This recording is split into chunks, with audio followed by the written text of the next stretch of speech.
Hello friends, आपका स्वागत है मेरे चैनल पे।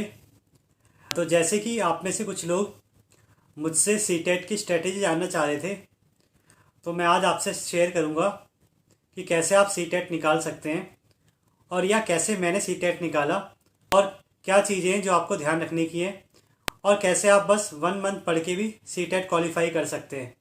तो आज मैं आपसे ये सारी बातें डिस्कस करूंगा। तो चलिए शुरू करते हैं। तो सबसे पहले तो ये जान ले कि इस बार जो सीटेट का एग्ज़ाम होने वाला है, सबसे पहली बार ऑनलाइन होने वाला है। यानी इससे पहले जो भी एग्ज़ाम होता था वो ऑफलाइन होता था।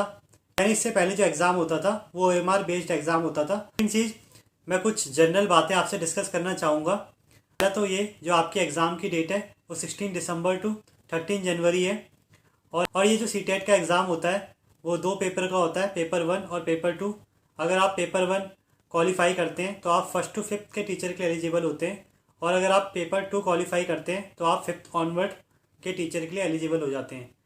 तो अगर पेपर 1st की बात मैं करूं तो उसमें 5 सब्जेक्ट होते हैं और पेपर 2nd में आपके 4 सब्जेक्ट होते हैं। थर्ड, जो एग्ज़ाम का पैटर्न है उसमें आपको 150 क्वेश्चन देखने को मिलते हैं, जिसे आपको 150 मिनट्स में ही करना होता है और इसमें कोई भी नेगेटिव मार्किंग नहीं है।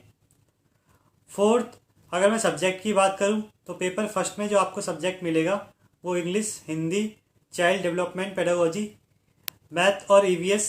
2nd की बात करूं तो आपको CDP, इंग्लिश, हिंदी और जो भी आपका सब्जेक्ट हो, चाहे आप मैथ या साइंस लें, चाहे आप SST लें, तो वो आपको 4 सब्जेक्ट देखने को मिलेगा। अगर मैं नंबर डिवाइडेशन की बात करूं तो हर सब्जेक्ट 30 मार्क्स का होता है, और पेपर 2 में जो मेन सब्जेक्ट होता है वो 60 मार्क्स का होता है। और हर सब्जेक्ट के अंदर आपको साथ में उसकी पेडागोजी भी पूछी जाएगी, तो इसका भी आप ध्यान रखिएगा। लास्ट एक जनरल बात मैं और डिस्कस करना चाहूँगा कि ये पेपर इसीलिए भी इम्पॉर्टेंट है क्योंकि कई गवर्नमेंट एग्ज़ाम में ये एक क्वालिफाइंग एग्ज़ाम है। अगर आप इसको क्वालिफाई नहीं करते हैं तो कई गवर्नमेंट एग्ज़ाम के फॉर्म नहीं भर सकते हैं। लाइक KVS, DSB और कई स्टेट गवर्नमेंट के एग्ज़ाम भी आते हैं, उसमें भी इसका रिजल्ट वैलिड होता है और ये लाइफ टाइम के लिए वैलिड रिजल्ट है। इसीलिए आप इसे एक बार तो ज़रूर निकाल लें अगर आप टीचर बनना चाहते हैं तो। अब आते हैं अपनी स्ट्रेटेजी की तरफ कि कैसे इसकी तैयारी करनी चाहिए या कैसे मैंने इसकी तैयारी की थी। तो यहाँ पे मैं सबसे पहली बात आपको ये कहूँगा, अगर आप इसके पेपर की तैयारी करना चाहते हैं तो सबसे पहले तो आप लास्ट ईयर के पेपर को सॉल्व करें और एक बार देखें कि आप किस पोजीशन में हैं, यानी आपको कहाँ से तैयारी करने की ज़रूरत है। एक बार अगर आप इसका लास्ट ईयर का पेपर देखेंगे और आपके अगर 75 से ऊपर मार्क्स आ रहे हैं विदाउट सॉल्यूशन देखे और आपने अच्छे से इस पेपर को दिया, तो आपको मैं बता दूं आप बहुत ही अच्छी पोजीशन में हैं और आप सिर्फ बुक्स से पढ़ के भी इस पेपर को निकाल सकते हैं, और वो भी 1 मंथ के अंदर ही। क्योंकि जहाँ तक मुझे याद है, जब मैंने लास्ट ईयर का पेपर दिया था एग्ज़ाम की तैयारी करने से पहले, तो मेरे 82 नंबर बैठ रहे थे। बाद मैंने एक ही बुक पढ़ी और उसी से मेरा सीटेट क्वालिफाई हो गया। तो सेकंड, अगर आपके मार्क्स लेस देन 60 आ रहे हैं, तब जाके मैं आपसे कहूँगा कि आप बुक के साथ साथ अगर कोई कोचिंग ले सकते हैं या कहीं से आप लेक्चर देख सकते हैं यूट्यूब से, तो आप उसको देखें, यानी किसी गाइडेंस की आपको ज़रूरत है। थर्ड, मैं आपको बताऊं कि आपको बुक कौन सी यूज़ करनी है। तो कौन सी बुक मैंने यूज़ की थी वो मैं आपको बताता हूं। अगर आपके 70 से ऊपर मार्क्स आ रहे हैं तो आप अरिहंत की बुक ले सकते हैं, सीटेट की। ये दोनों के लिए आती है, पेपर 1 पेपर 2 के लिए। तो ये बुक को आप ले सकते हैं। क्या, पहले थ्योरी होती है, फिर क्वेश्चन होते हैं, उसमें हर सब्जेक्ट कवर है और प्रीवियस ईयर भी कवर है, तो वो बुक सबसे अच्छी है। अगर आप उसको ले लेते हैं तो मुझे लगता है आप इजीली सीटेट क्वालिफाई कर जाएंगे। सेकंड, अगर आपके मार्क्स 60 से कम आ रहे हैं तो आपको मैं कहना चाहूँगा कि आप NCERT की बुक को अच्छे से करें, और CDP के लिए आप एक पर्टिकुलर किसी भी ऑथर की बुक ले लें और उसको अच्छे से करें, और आपका आराम से सीटेट क्वालिफाई हो जाएगा और आप इजीली सारे कॉन्सेप्ट को सीख जाएंगे। और अगर मैं आपसे ये कहना चाहूँगा, जब भी आप बुक पढ़ें तो बुक कम से कम आप 2 to 5 टाइम्स मिनिमम पढ़ें। यानी आप देख लीजिए आप किस स्टेज में।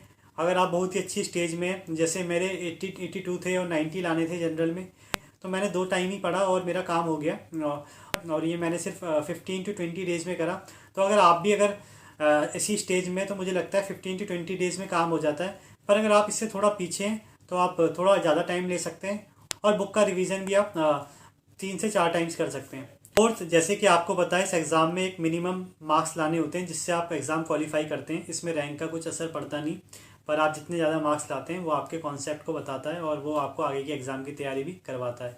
तो पर मैं मिनिमम मार्क्स की बात करूँ तो जनरल में आपको 90 लाने होते हैं, और OBC और अदर कैटेगरीज में आपको 82 लाने होते हैं। तो इसका आप ज़रा ध्यान रखिएगा, यानी आपको पेपर कुछ इस तरीके से अटैम्प्ट करना है कि आपके इतने मिनिमम मार्क्स तो आए ही। और फिर आपको इसके लिए करना क्या है, तो आप क्या कर सकते हैं, प्रीवियस ईयर क्वेश्चन तो लगाए ही, साथ में आप कोई मॉक टेस्ट दे दें। कोई काफ़ी डिफरेंट ऐप्स हैं जिनमें आप मॉक टेस्ट दे सकते हैं, या आपको कहीं बुक भी मिल जाएंगी जिनमें सिर्फ सी टेट के प्रीवियस ईयर क्वेश्चन होते हैं या उनके मॉक टेस्ट होते हैं, आप उसको सॉल्व कर सकते हैं। इससे दो फायदे होंगे, एक तो आप अपना मार्क्स का मैनेजमेंट कर सकते हैं, सेकंड आप अपने टाइम का भी मैनेजमेंट कर सकते हैं, ताकि आपको पता चले कि आपको कितने टाइम पे कौन सी चीज़ें करनी है। सिक्स्थ, अगर आप ये जानना चाहते हैं कि बुक के अलावा आप कैसे चीज़ें सीखें, अगर आप कोचिंग नहीं लेना चाहते और बुक भी आपको ज़्यादा पढ़ने में सहज नहीं लगता, तो आपको क्या करना चाहिए, तो मैं आपसे कहूँगा लेट्स लर्न करके एक चैनल है हिमांशी मैम का, आप उन्हें देख सकते हैं। और सी टेट के लिए काफ़ी फेमस लेक्चर आप देख सकते हैं, तो वहाँ से आपको काफ़ी अच्छी हेल्प मिलेगी और सी टेट के तैयारी के लिए। सेवन्थ, अगर आप मैथ या साइंस के स्टूडेंट हैं और इनमें से आप किसी भी सब्जेक्ट में कमज़ोर हैं, तो प्लीज़ आप एनसीईआरटी अच्छे से करें, यानी आप 10th तक की एनसीईआरटी बहुत अच्छे से कर लें मैथ साइंस की। आप देखेंगे सारे सवाल जो भी आपके सी टेट में वो वहीं से आते हैं, और जनरली सी टेट के सवाल रिपीट भी होते हैं, इसलिए मैं आपको कहूँगा कि आप प्रीवियस ईयर भी अच्छे से करें। लास्ट पॉइंट मैं आपसे ये कहना चाहूँगा कि देखिए इसकी प्रिपरेशन ईजिली हो जाती है, इसमें आप बिल्कुल टेंशन ना लीजिएगा। अगर आपने बीएससी एमएससी कर ली है और आप इतने आगे आ गए हैं, तो प्लीज़ आप इस एग्ज़ाम से ना डरें, ये सिर्फ एक क्वालिफाइंग एग्ज़ाम है। बस आपको ज़रूरत है कि आप 1 से 2 महीने अच्छे से दे दें, और ज़्यादा भी टाइम नहीं, मैं कहूँगा आप 3 to 4 आवर्स भी देंगे तो आपका ईजिली ये क्वालिफाई हो जाएगा। साथ में मैं आपसे ये भी कहना चाहूँगा, अगर आप दोनों पेपर एक साथ दे दें तो सबसे अच्छी बात होगी, क्योंकि दोनों ही पेपर की जो स्ट्रेटेजी है वो सेम है, और दोनों ही पेपर लगभग सेम तरीके के होते हैं, बस लेवल थोड़ा सा चेंज होता है। पेपर 2 में थोड़ा सा ऊपर का पूछते हैं और पेपर फर्स्ट में थोड़ा नीचे का पूछते हैं। तो पर वही है, अगर आप 1-2 महीने भी अच्छे से पढ़ लेते हैं तो आप इस एग्ज़ाम को ईजिली क्वालिफाई कर जाएंगे। और ये सब मैं इसीलिए कह रहा हूँ क्योंकि खुद मैंने ये एग्ज़ाम 15 to 20 डेज़ पढ़ के दिया है, और दोनों ही पेपर मेरे क्वालिफाई हैं, और वैसे जो मेरे मार्क्स हैं वो 90 के करीब ही हैं, यानी सिर्फ क्वालिफाइंग मार्क्स के बराबर हैं।